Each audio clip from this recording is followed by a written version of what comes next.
हिंदू धर्म में मार्गशीर्ष महीने को बहुत ही पवित्र माना गया है। स्वयं भगवान श्री कृष्ण ने श्रीमद् भगवत गीता में इस मास को अपना स्वरूप बताया है और इस महीने की अमावस्या तिथि को मार्गशीर्ष या अगहन अमावस्या कहते हैं, जिसका धार्मिक दृष्टि से विशेष महत्व है। ये तिथि भगवान विष्णु और पितरों दोनों की कृपा पाने के लिए सबसे उत्तम मानी गई है। अमावस्या तिथि इस बार 19 नवंबर बुधवार को सुबह 9:44 से शुरू हो रही है, जिसका समापन 20 नवंबर गुरुवार को दोपहर 12:16 पर होगा। अमावस्या तिथि जब भी 2 दिन होती है तब सूर्योदय व्यापिनी तिथि में यानी सुबह सूर्योदय या ब्रह्म मुहूर्त के समय विद्यमान अमावस्या तिथि में तो अमावस्या का स्नान किया जाता है। क्योंकि अमावस्या के व्रत में शाम के समय भी पूजा की जाती है, तो शाम के समय जिस दिन अमावस्या विद्यमान होती है उस दिन अमावस्या का व्रत रखा जाता है। और इस बार 19 नवंबर बुधवार को अमावस्या का व्रत रखा जाएगा, जिसमें आप सुबह और शाम की विधि विधान से पूजा कर सकते हैं। शाम के समय दीपदान कर सकते हैं। वहीं 20 नवंबर गुरुवार को अमावस्या का स्नान और दान किया जाएगा।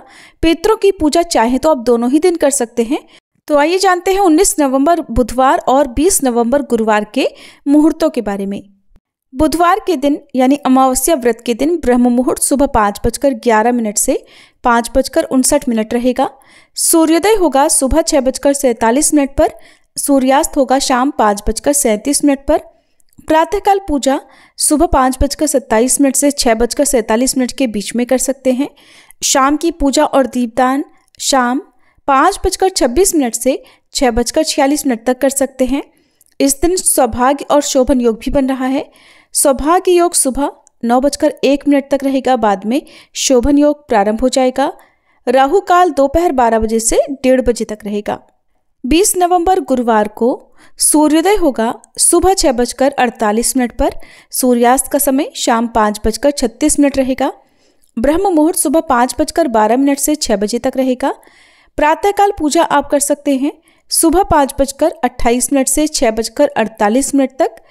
शोभन योग इस दिन बन रहा है, जो कि सुबह 9:53 तक रहेगा। और अभिजीत मुहूर्त, जिसमें आप दान दे सकते हैं, सुबह 11:50 से 12:34 रहेगा। पितृ पूजा, पिंडदान, श्राद्ध आदि आप इस दिन सुबह 11:30 बजे से दोपहर 12:30 बजे तक कर सकते हैं। अमावस्या की रात को तिल के तेल का एक दीपक जलाना बहुत शुभ माना गया है।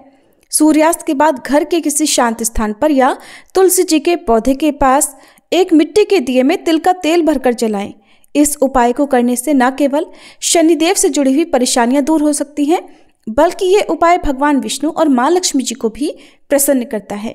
अमावस्या तिथि के दिन शाम के समय पीपल के पेड़ में भगवान विष्णु और पितरों का वास माना जाता है।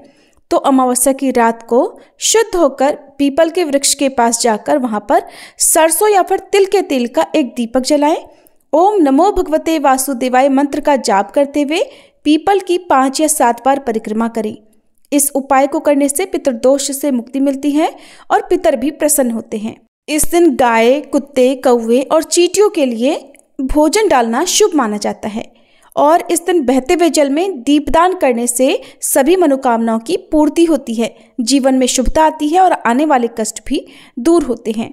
नहाने के पानी में इस दिन काले तिल और गंगाजल मिलाकर स्नान करने से कई जन्मों के पाप नष्ट होते हैं और इस दिन शिवलिंग का अभिषेक करने से भी भगवान शिव की कृपा प्राप्त होती है। ये थी आज की वीडियो। उम्मीद है आपको पसंद आई होगी।